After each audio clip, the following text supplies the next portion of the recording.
Hello বন্ধুরা, আজকে চলে এসেছি আলু আর বেগুন দিয়ে মোচার রান্না। মোচাগুলিকে সুন্দরভাবে কেটে নেওয়া হচ্ছে, ছোট ছোট করে কুচি কুচি করে মোচাগুলিকে দেখুন কেটে নেওয়া হচ্ছে। প্রথমে ভালোভাবে কাটা হচ্ছে, সুন্দরভাবে কাটা হচ্ছে। এরপরে মোচাগুলিকে একটি পাত্রে জল দিয়ে ভিজিয়ে রাখা হলো, ভালো করে ভিজতে দেওয়া হলো কিছুক্ষণ, সুন্দরভাবে ভিজে গেল। এরপরে দেখুন বেগুন কাটা হচ্ছে। বেগুনগুলিকে নিজেদের প্রয়োজন মতো, নিজেদের যেমন ইচ্ছা তেমনভাবে কাটতে পারেন, যেরকম সাইজ দরকার সেরকমভাবে আপনারা অবশ্যই কাটতে পারেন। এবার দেখুন আলু, বেগুন আর টমেটো একটি পাত্রে রাখা হয়েছে। এইবার মোচাগুলিকে কড়াইয়ের মধ্যে গরম জলে অল্প নুন দিয়ে সেদ্ধ করে নেওয়া হচ্ছে। প্রথমে সেদ্ধ ভালোভাবে করে নেওয়া হচ্ছে। এবার কড়ায় তেল গরম করা হচ্ছে। তেলটি মোটামুটিভাবে গরম আপনারা করে নিতে পারেন। এরপর এর মধ্যে কাঁচা লঙ্কা, তেজপাতা, শুকনো লঙ্কা এগুলি দেওয়া হয়েছে। গরম তেলের মধ্যে দিয়ে কিছুক্ষণ রেখে তারপর দেখতেই পাচ্ছেন নাড়িয়ে চাড়িয়ে নেওয়া হচ্ছে। এবার উপকরণগুলিকে ওই মিশ্রিত মশলার মধ্যে দেওয়া হয়ে গেল। এবার ভালো করে এগুলিকে নাড়িয়ে নিতে হবে, একে অপরের সাথে সুন্দরভাবে মিশিয়ে নিতে হবে, যাতে সমস্ত জায়গাটাই ভালোভাবে মিলেমিশে একাকার হয়ে যায়। এবার দেখতেই পাচ্ছেন রসুন দেওয়া হচ্ছে, রসুন বাটা দেওয়া হচ্ছে। রসুন বাটা ভালোভাবে দিয়ে এরপরে নেড়ে নেওয়া হবে। আবার উপকরণগুলিকে একে অপরের সাথে মিশিয়ে নেওয়া হচ্ছে। এরপরে দেখুন আদা বাটা দেওয়া হচ্ছে। পরিমাণ মতো আদা বাটা, রসুন বাটা আপনারা নিজেদের মতো করে দিয়ে নেবেন। যতটা করবেন, যতটা পরিমাণ করবেন সেই পরিমাণ দিয়ে নেবেন। এবং সেই একই পরিমাণ লবণ বা নুন দেখুন ছড়িয়ে দেওয়া হচ্ছে, সুন্দরভাবে ছড়িয়ে দেওয়া হচ্ছে। যতটা প্রয়োজন, যতটা দরকার ততটা সুন্দরভাবে ছড়িয়ে দেওয়া হলো। এরপর একই উপকরণগুলিকে আবার ভালো করে মিলিয়ে মিশিয়ে নেওয়া হচ্ছে।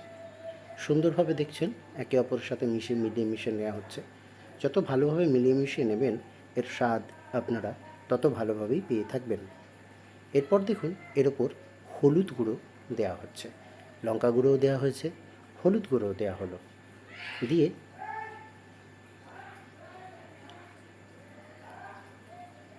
যেমন প্রয়োজন তেমন আপনারা এই মশলাগুলি দিয়ে নিতে পারবেন। এবার দেখুন সমস্তটাকে ভালোভাবে আবার মিলিয়ে মিশিয়ে নেওয়া হচ্ছে। যত ভালোভাবে, আবারও উল্লেখ্য, যত ভালোভাবে মিলিয়ে মিশিয়ে নেবেন তত ভালোভাবেই জিনিসটা একে অপরের সাথে মিশবে এবং স্বাদ তত ভালোই আপনারা পেয়ে থাকবেন। সুন্দরভাবে, দারুণভাবে মিলিয়ে মিশিয়ে নেওয়া হলো। এরপরে দেখুন এই মিলানো মেশানোর উপর জিরে দেওয়া হচ্ছে, জিরে গুঁড়ো দেওয়া হচ্ছে। এবং একইভাবে যতটা পরিমাণ মতো আপনাদের দরকার ততটা পরিমাণ মতো আপনারা জিরে গুঁড়ো দিয়ে নেবেন। জিরে গুঁড়ো দেওয়ার পরে এবার দেখুন অল্প পরিমাণ কাশ্মীরি লঙ্কা গুঁড়ো ছড়িয়ে দেওয়া হবে। দেখুন দেখতেই পাচ্ছেন কাশ্মীরি লঙ্কা গুঁড়ো ছড়িয়ে দেওয়া হলো।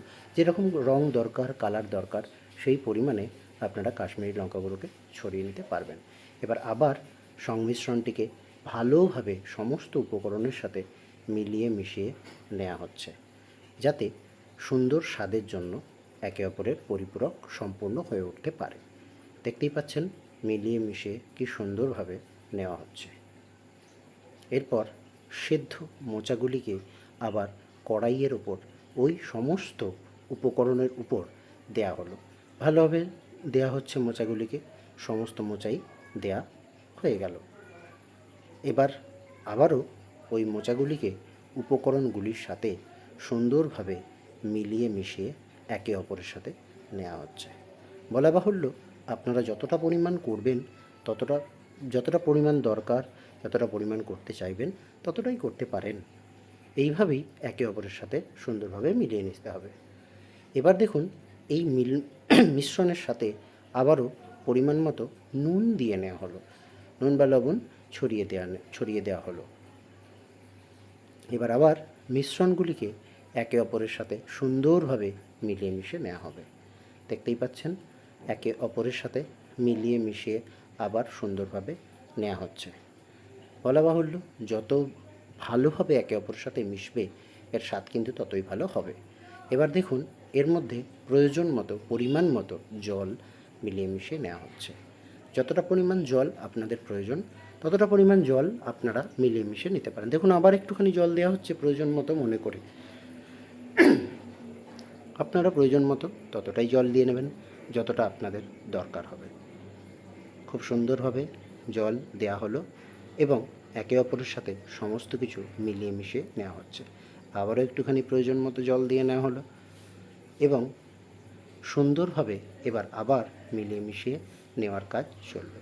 দেখুন, সুন্দরভাবে একে অপরের সাথে জল দিয়ে কি সুন্দর মিশিয়ে নেওয়া হলো। এবার এই মিশ্রণটিকে কিছুক্ষণ গরম করে নেওয়া হচ্ছে। গরম করে নেওয়া হলো, দেখতেই পাচ্ছেন গরম হচ্ছে এবং ভালোভাবেই ফুটে গেছে। শেষে এর মধ্যে দেখুন অল্প ধনে গুঁড়ো দেওয়া হচ্ছে। হ্যাঁ, প্রয়োজন মতো যতটা ধনে গুঁড়ো দেবেন তার স্বাদও অবশ্যই সেরকম হবে। এবং দেখতেই পাচ্ছেন ধনে গুঁড়োকে পরিমাণ মতো দিয়ে নেওয়া হচ্ছে।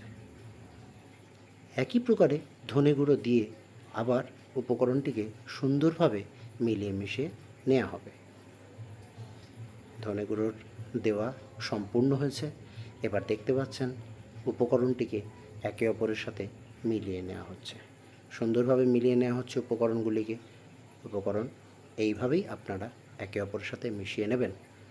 বলা বাহুল্য, মিশিয়ে নিচ্ছেন। এবার দেখুন শেষে এটিকে নামিয়ে নেওয়া হলো একটি পাত্রের মধ্যে। আপনারা যে পাত্রে মনে করবেন, যে পাত্রে আপনাদের মন চাইবে সেই পাত্রেই আপনারা এইভাবে মোচাটিকে নামিয়ে নিতে পারেন।